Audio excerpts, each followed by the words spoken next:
there has been a major concern on textbooks.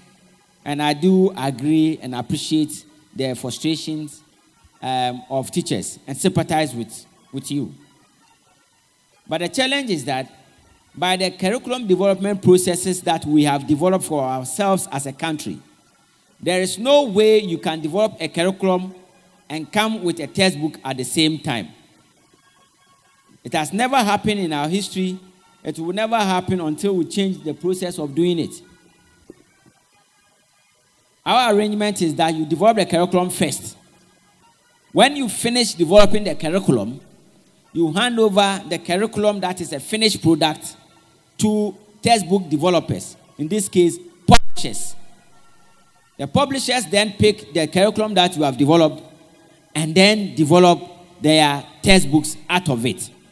They can choose which textbook they want to develop. Some can choose to develop maths, others can choose to develop science. They decide which books they develop based on the market because they are private people. When they are done, they bring it to NACA for assessment and approval. So we don't develop textbooks.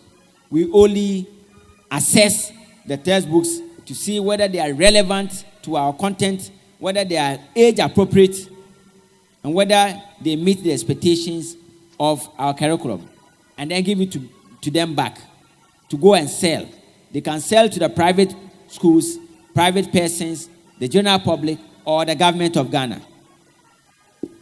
So in 1986, when Evans Afrom reviewed Zobo's work and resulted in the 87 reforms, we introduced the JHS system.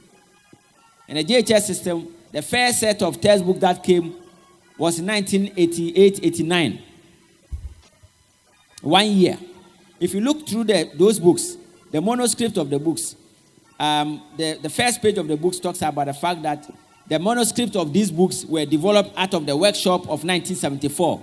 In actual fact, the manuscript that were used in developing the textbook for 1988 were the manuscript for the 1974 review by Zobo. So they were even 10 years older. For mathematics in particular, for example, these books that came in 93,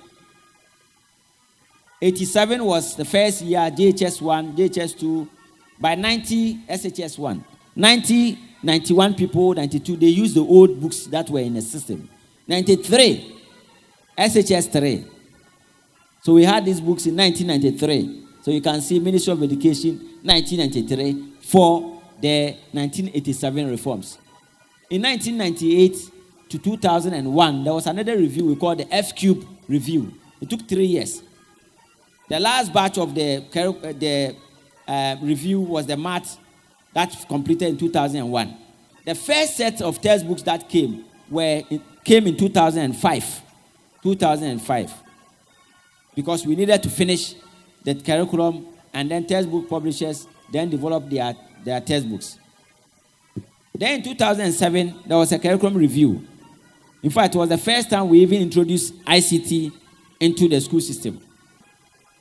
ICT teachers are here, and the other subjects that were introduced, we can attest that there were no textbooks for those subjects. And even the math books, they relied on the old ones that were in existence until somewhere later when the books came. Even up to now, there are some subjects that still do not have textbooks as we speak now, because the publishers are not interested, and you cannot compel a publisher to go and develop a textbook for you. So the point is that if you were to benchmark your curriculum implementation with textbook production, you may not even implement the curriculum at all. Because it could take 5 years. You don't have control over the publishers. As we speak now, publishers have been submitting their books for assessment. We have been receiving them. We have received over 160 books. They are at various stages of approvals. No publisher has submitted a book for Ghanaian language.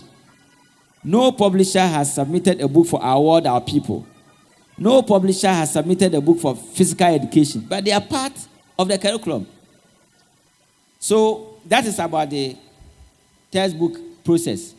The way the system works, it doesn't support the development of textbooks and curriculum at the same time. That is why, for the first time in our history, we anticipated, we planned, and when we were planning, we took account of our historical antecedent of textbook development and curriculum implementation. And we said that let us not allow our teachers who are going to be exposed to the new standard base to start with nothing. Let us develop what we call a teacher resource pack. And let us give them an example of how a standard-based lesson should be taught. So let us script the lesson for them. Script it. And teach them how, when the scripted lesson is given to you, how they can use the scripted lesson to deliver. And let us give examples of how a termly lesson plan of a standard-based curriculum should be done. And how a weekly lesson plan with daily lesson plan embedded in the weekly lesson plan can be done. And let us give them examples of assessment tasks that they can use. So if the capacity of the teacher is well improved and strong, with the resource pack, it is a basis for the teachers to continue to implement the curriculum pending textbooks. But let us even remember that even when we have a textbook, let's say 3 math textbooks have been produced.